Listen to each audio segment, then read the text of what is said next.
the officers. This time, suspicion was somewhat heightened by the dress of the visitors.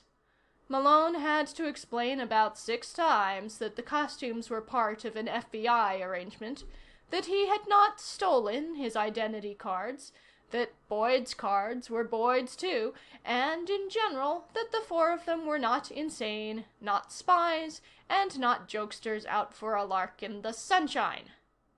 Malone had expected all of that. He went through the rigmarole wearily, but without any sense of surprise.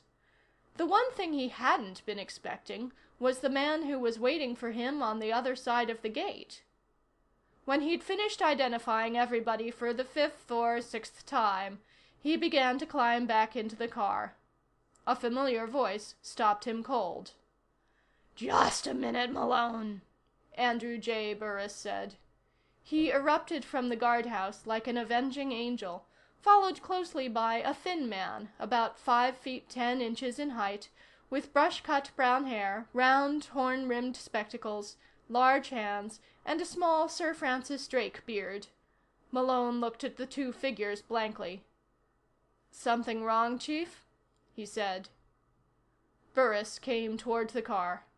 The thin gentleman followed him, walking with an odd bouncing step that must have been acquired, Malone thought, over years of treading on rubber eggs. "I don't know," Burris said when he reached the door. "When I was in Washington, I seemed to know. But when I get out here in this desert, everything just goes haywire." He rubbed at his forehead. Then he looked into the car. "Hello, Boyd," he said pleasantly. "Hello, Chief," Boyd said. Burris blinked. "Boyd, you look like Henry VIII," he said, with only the faintest trace of surprise. "Doesn't he, though?" Her Majesty said from the rear seat. "I've noticed that resemblance myself." Burris gave her a tiny smile. "Oh," he said.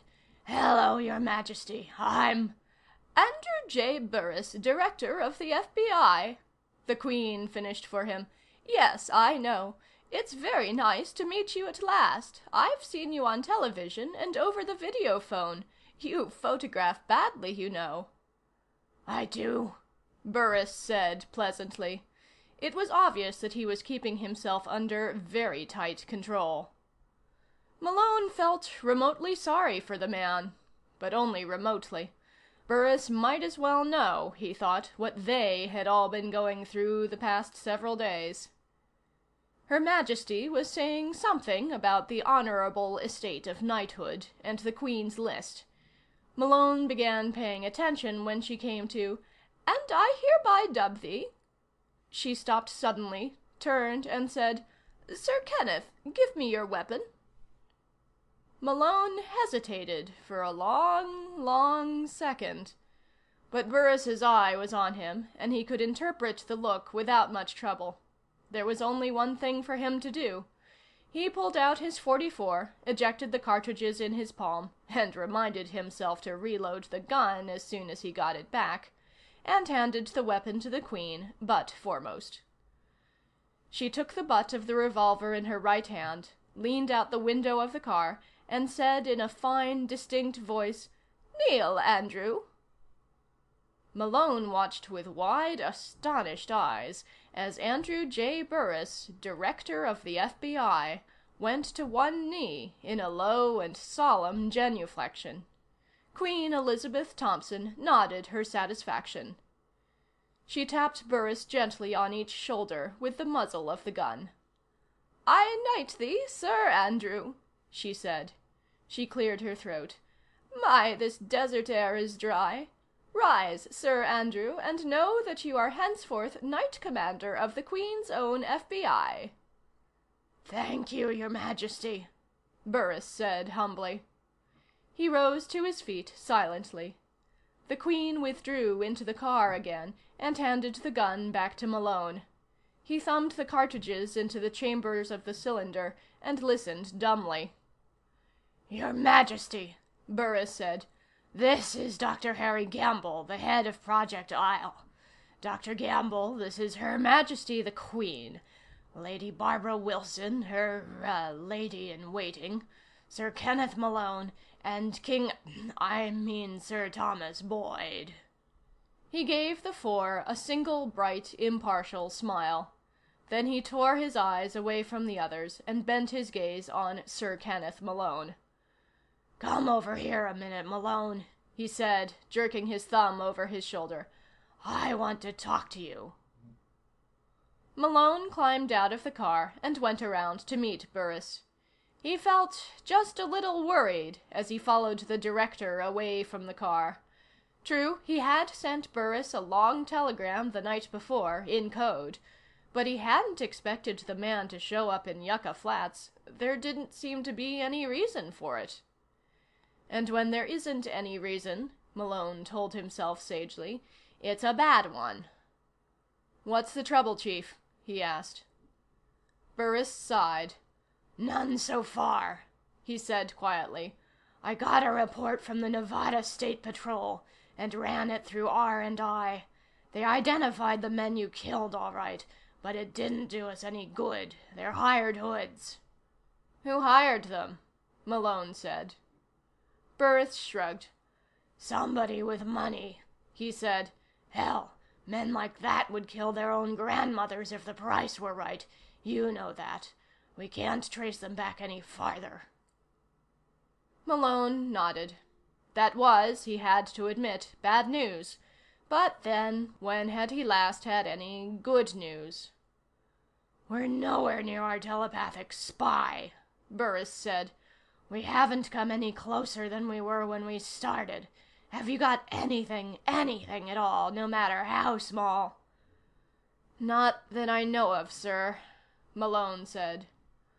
"What about the little old lady, what's her name? Thompson. Anything from her?" Malone hesitated. "She has a close fix on the spy, sir," he said slowly, "but she doesn't seem able to identify him right away." "What else does she want?" Burris said. "We've made her queen and given her a full retinue in costume. We've let her play roulette and poker with government money. Does she want to hold a mass execution? If she does, I can supply some congressmen, Malone. I'm sure it could be arranged." He looked at the agent narrowly.